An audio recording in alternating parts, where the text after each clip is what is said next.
पारिवारिक विवादों की संख्या दिन प्रतिदिन बढ़ती ही जा रही है और इसका जो सबसे ज़्यादा नुकसान हो रहा है वो बच्चों को लेकर हो रहा है, जहाँ पर पति या पत्नी दोनों अपने प्रतिशोध को संतुष्ट करने के लिए बच्चे का सहारा ले रहे हैं।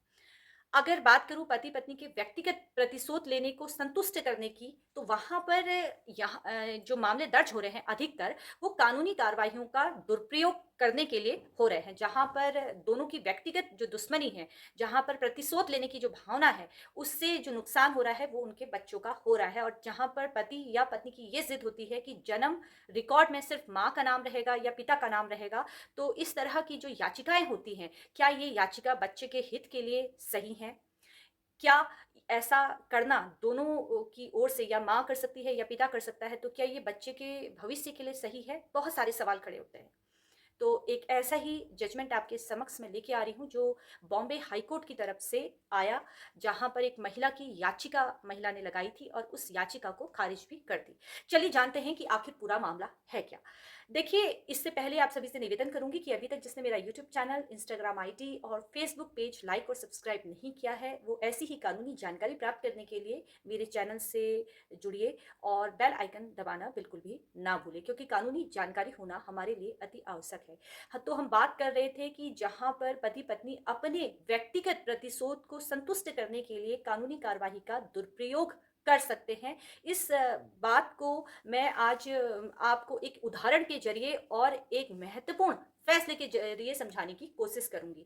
देखिए, आजकल बहुत सारे ऐसे मामले दिखाई दे रहे हैं, जहाँ पर पति-पत्नी आपस में प्रतिशोध लेने की भावना से न्यायालय तो चले जाते हैं, लेकिन सबसे ज़्यादा नुकसान जो होता है, वो बच्चों का होता है। और सबसे बड़ी बात ये है कि जन्म प्रमाण पत्र में से बच्चे का पिता का नाम हटाया जाना या माँ का नाम हटाए जाना। जन्म रिकॉर्ड में से माँ या पिता का नाम हटाने से क्या हो सकता है, जब जो जैविक पिता आपको पता है कि भई इनके जैविक पिता ये हैं या माँ इनकी ये है, लेकिन फिर भी एक जो प्रतिशोध लेने की भावना है, जहाँ पर अपने आप को संतुष्ट करने को हम यहाँ पे कह सकते हैं, तो वहाँ पर वो न्यायालय पहुँच जाते हैं और सालों-साल तक केस फाइट करते हैं।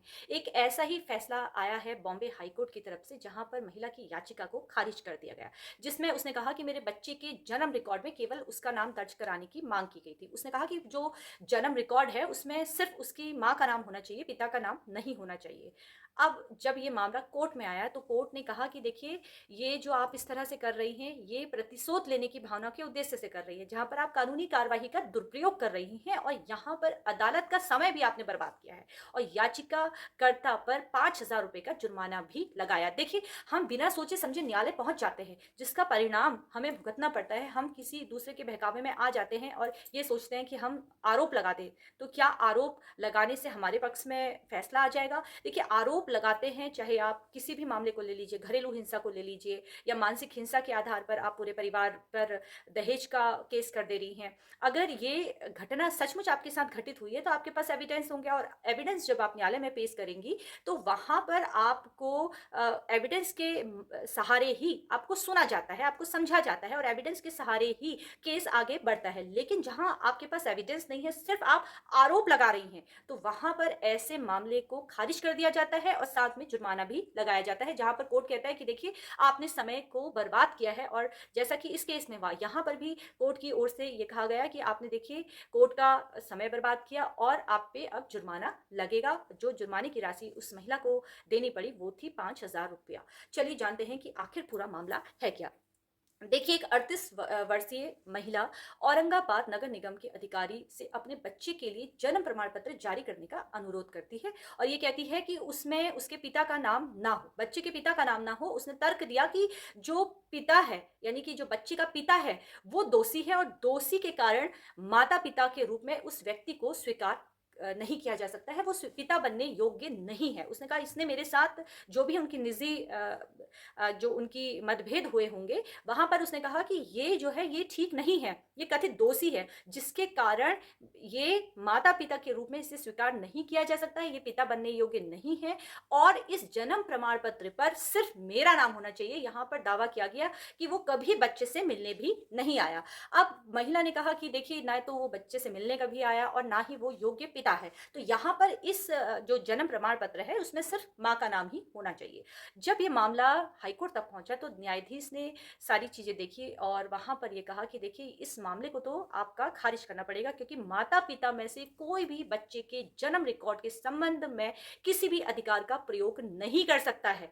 इसको समझने वाली बात है कि कोर्ट की ओर से कहा गया कि माता-पिता में से कोई बच्चे के जन्म रिकॉर्ड के संबंध में किसी भी अधिकार का प्रयोग नहीं कर सकता है। अदालत ने इस बात पर जोर दिया, अनुरोध करते हुए कहा कि बच्चे के सर्वोत्तम हित में नहीं है। ये जो हम कर रहे हैं कि पिता उसके जन्म प्रमाण पत्र में से हम पिता का नाम अगर हटा देते हैं, तो इससे बच्चे का कोई हित नहीं होगा, कोई सर्वोत्तम हित नहीं होगा।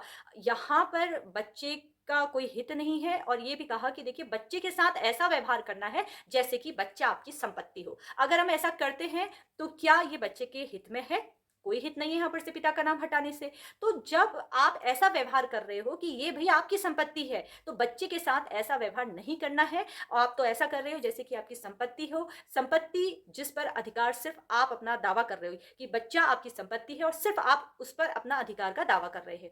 ये बिल्कुल अनुचित है और बच्चे के कल्याण के लिए हानिकारक है। देखिए, बच्चा कोई संपत्ति नहीं है।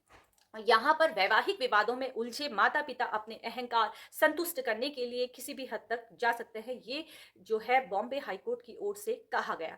निर्णय में माता-पिता के बीच में विवाद, अहंकार के टकराव पर बच्चे के कल्याण और सर्वोपरि मानने का महत्व रेखांकित किया और पीठ ने ये कहा कि देखिए याचिका प्रक्रिया का जो दुरुपयोग